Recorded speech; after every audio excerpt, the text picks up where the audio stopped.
What's going on, guys? I am Frank Wak at GlitchCon 2015. I'm here today with Mr. Jeremy Inman. Gohan, let it go. It is not a sin to fight for the right cause. There are those who words alone will not reach. Cell is such a being. I know how you feel, Gohan. You are gentle. You do not like to hurt. I know because I too have learned these feelings. But it is because you cherish life that you must protect it. And thinking of the possibility of doing, have you heard, seen like abridged series of animes on YouTube maybe? Yeah, like with the... Like DBZ abridged is the most yes, popular one. yeah. Like well, I haven't actually, I've heard a lot about it. You hear about it every time you do one of these, but I haven't actually... Sure, I'm sure you hear it every time. I haven't actually sat down and watched it. I had the idea of doing an abridged series of Metal Gear Solid, the video game. Oh, okay. And when I got into it, I started scripting it, and I'm like, this is really funny, and I really like it. And I'm like, holy crap, I have to voice everybody. Holy crap, I have to write the script for everything. Yeah. Holy crap, I have to get the gameplay footage. Ah! To put that back in the anime, it's a job. Yeah, my question is, how many people, other than the voice actors, does it take to dub as anime series? Oh, well, it depends on how deep you want to go. I mean, you want to get, we call it the other side of the building, but there's a little marketing department and the subtitling department. Just getting it ready. Just getting it ready before it even hits the studio? Well, before it airs. Before it airs. You've got your standard, the property comes in through the producer, and then it's divvied up between the voice directors, so whatever voice director has it, looks over the line counts, casts the show, takes those line counts and casts and turns them into the production coordinator, who will schedule the actor they need for the amount of time. There's a formula that they count how many lines are in a script for a certain character, and there's a formula they use that breaks down how many hours you'll need that character for. Sure. So once you cast that person will have that many hours of recording time, and then they will get texted by the lovely Tara Williams, who's been there forever and does an amazing job. She's one of the hardest jobs up there too, because she juggles everybody. And schedules you studio time to come in, and then once you're in there, you do the voice acting part and you're directed, and it's cleaned as you go. We call it clean as you go, where they, like, you'll do a line and then the sound engineer will take it before we move on and put the line in the flaps, making sure it's fit, if it's a mouth not shown line or if it's an off line. You have to make sure the timing's right so you're not talking over anybody else. A lot of work goes into that. Funimation takes a lot of care to make the flaps as tight as possible. And then after that, I'm not really sure where it goes. It gets bumped over to the other side of the building and ready for release either through Cartoon Network or the broadcast dub via the website. It always goes to the website, I'm pretty sure, and or the DVD dub. Before that, it's licensed by the higher-ups, and then once the property is licensed, it goes through a translation process. Once the translator is done with it, it goes to a time coder. The time coder builds the script for the episode on a frame-by-frame almost basis, where you have to time code each mouth opening or sound if it's off. Note it. Note what kind of sound it is, if it's a react, a line, or whatever. That takes forever in and of itself. Some people are really quick at it. I was never that quick at it. Depending on the show, if there's a lot of characters, I mean, it's just a constant stopping. Like One Piece is crazy with the amount of characters in it, so it takes forever to time code One Piece. 7,000 billion characters. Arslan, the show I'm directing right now, The Heroic Legend of Arslan, go watch it and be in love with it. Should be watching.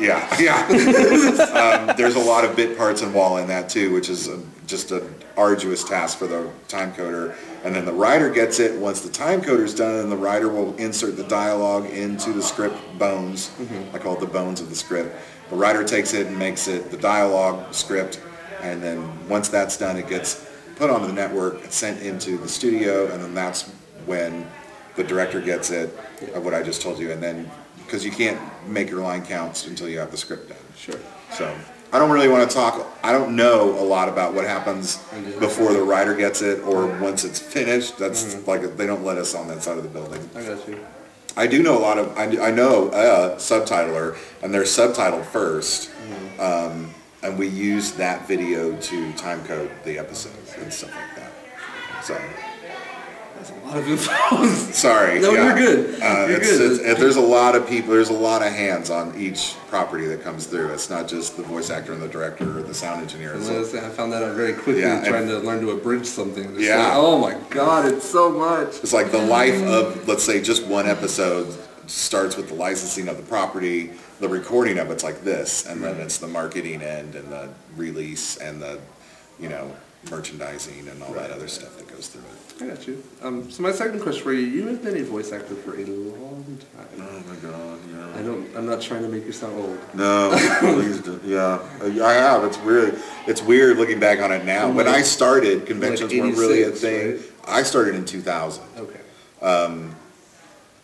But when I first started doing it, there wasn't a really big convention circuit happening or anything like that. So it was never really any kind of this action around the job, and now there's conventions all over. Every city has one just about.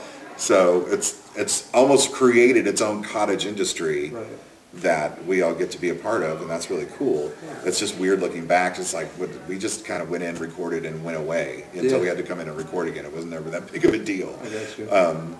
But now it's this whole thing. So my question for you is, what has changed from when you started to today? That's one of them. Okay.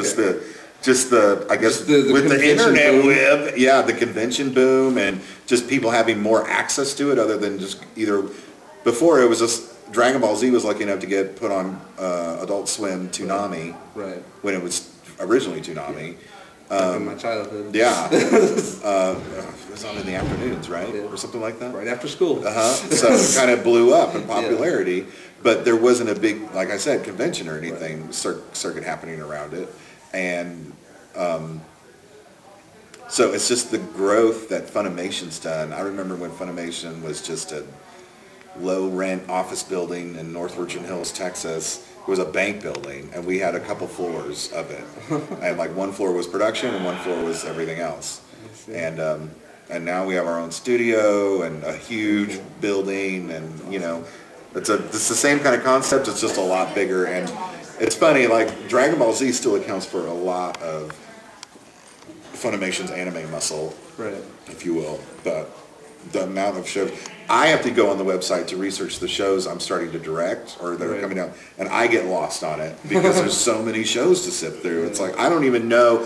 This is what's changed. Before you could know what shows Funimation's doing and hoping you get a part on it or whatever. And now it's like I don't even know what's happening.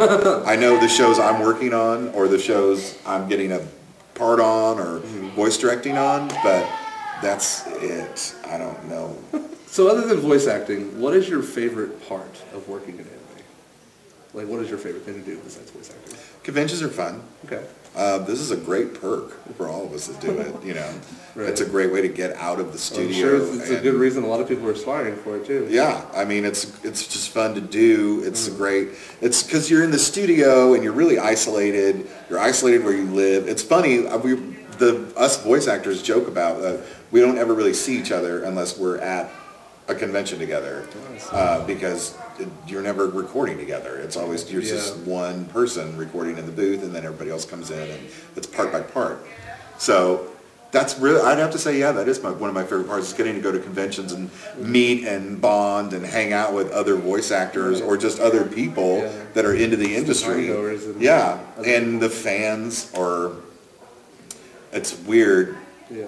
Just calling them fans, it's like, it's just, I don't know, maybe it's a humble issue I have or something, but, it's like, it's just cool to see people that appreciate something. And originally I didn't even take that seriously because I didn't even know what anime was, and it's like, wow, you guys, I mean, I have a what if for you. If you could live the life of one anime character, any anime character in all of it. And his name is John Cena! Well, he's going to have some quality time with Lucy. It's time that bridge has been built. If you know what I mean? That's probably going to take most of the day. So, In fact, it's going to take more than the day. right. So, I mean, that's pretty... I need another day to be this character. Yeah. Miss Lucy, I can't control my movements. And if he was in the real life? Real world? He'd probably be in jail because an animated ripped cow in a Speedo This thing could stop him. going to Bed Bath & Beyond to buy sheets or whatever isn't going to go over very well. So... My last question for you is that I know that you're a fan of karaoke. I want to ask. Don't talk about last night. I didn't. It was terrible. I wasn't there. Oh, thank God. It was so Damn bad. it. Oh well, I got a really good video of it last night anyway. I don't know if I'm a fan of karaoke, but I like to have a few drinks and do karaoke. That's it's fair. fun. It's a fun evening. I do what I want. Yeah. Leave me alone. I want to know what your favorite song is to sing. I have, that's easy. I do Vehicle by the Ides of March. I haven't heard it personally. Oh, you should check it out. And it's a great drunken growling karaoke jam to do. I do some Johnny Cash. I have a friend, we do Jackson together as well. Well, that's all I got for you, man. Thank you so much. Thanks for having me. Yeah, I really enjoyed this one. It's been very interesting because I knew it was like just more than a voice actor. There's more to all of us. Yeah. We're people. We're people. We're real people. All of us. It's mutual. That's what I'm trying to say. Thanks for having me. Yeah. Anyway, I'm Frank Wak. We'll see you next time.